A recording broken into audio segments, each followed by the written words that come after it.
never known someone like you. Tangled in love, stuck by you. Found a clue. Don't forget to.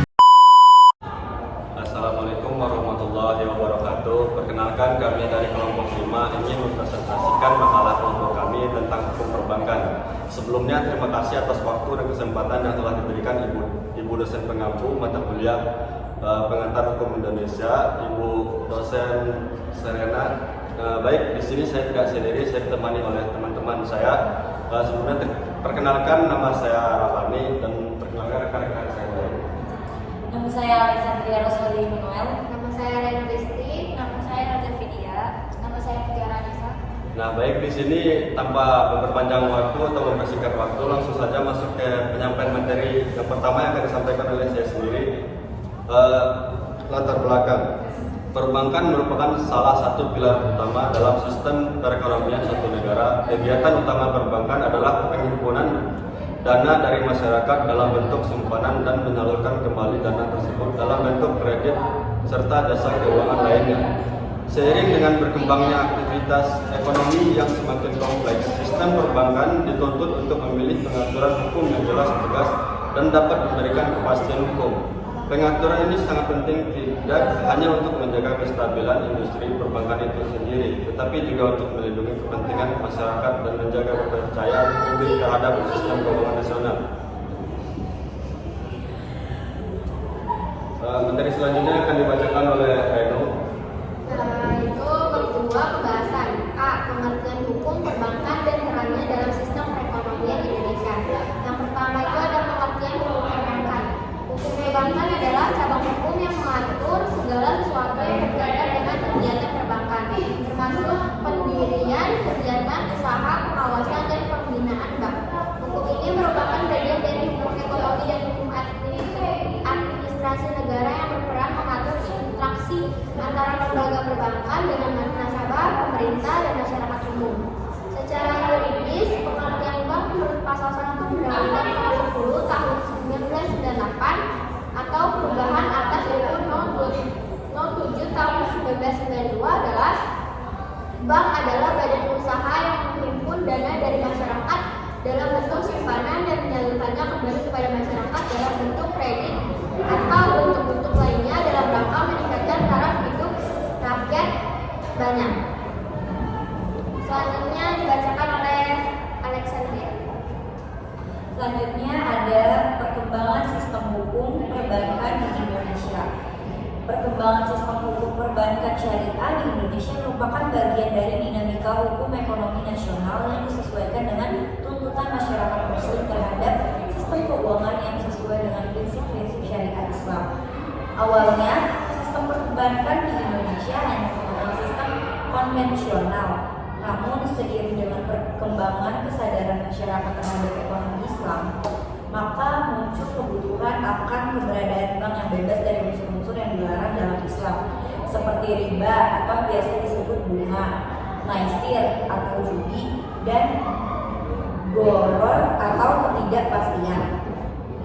Perintisan sistem perbankan syariah di Indonesia dimulai pada tahun 1991 dengan berdirinya Bank Muamalat Indonesia atau BNI yang secara resmi mulai beroperasi pada tahun 1992. Hal ini menjadi titik awal keberadaan lembaga keuangan syariah di Indonesia.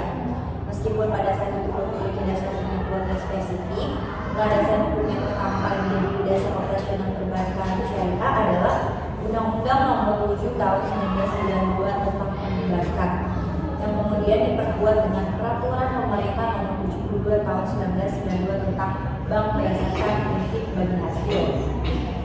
Meskipun tidak menyebutkan secara eksplisit istilah syariah, peraturan tersebut membuka ruang legal bagi praktik perbankan berdasarkan prinsip-prinsip muamalah Islam, yaitu prinsip bagi hasil atau profit sharing.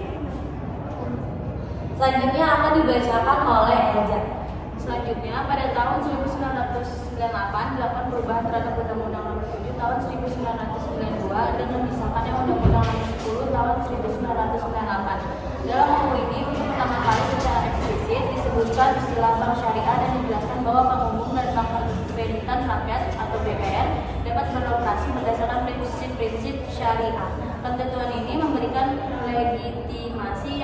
jelas dan kompresif terhadap eksistensi serta operasional Bank Syariah Indonesia.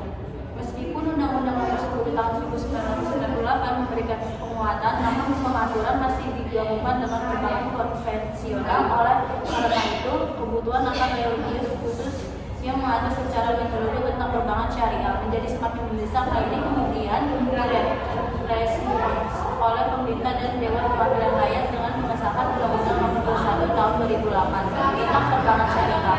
Ini merupakan tengok sejarah penting dalam perbankan syariah Indonesia karena menyediakan kerangka hukum yang lebih lengkap dan terstruktur, serta menjamin kepastian hukum bagi para pelaku usaha nasabah dan bank syariah.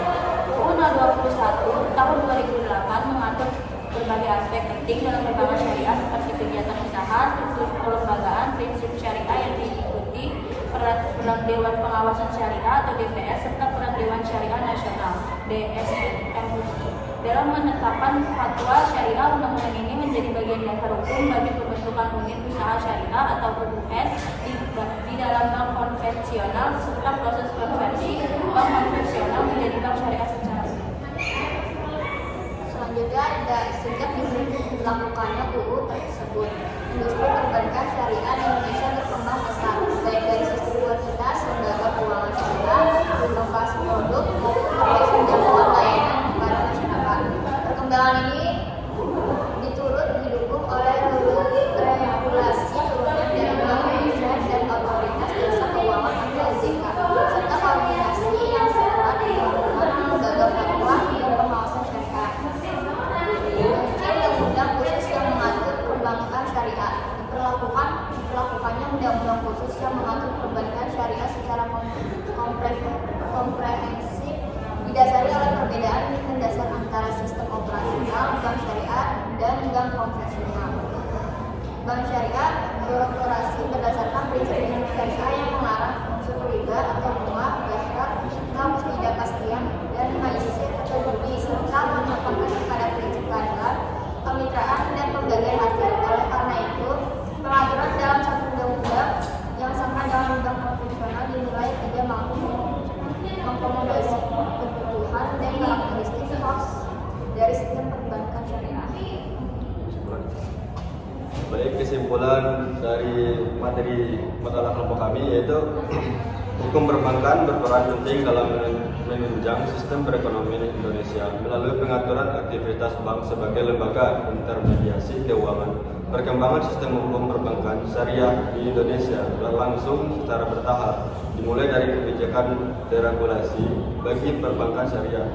Undang-undang ini dibutuhkan karena sistem syariah memiliki karakteristik dan prinsip berbeda dengan perbankan konvensional, sehingga memerlukan pengetahuan tersendiri yang lebih komprehensif dan sesuai dengan prinsip syariah. Cukup sekian pemaparan materi dari kelompok kami, kurang lebihnya mohon maaf. Wassalamualaikum warahmatullahi wabarakatuh. Stuck by you, found the clue. Don't forget to kiss me.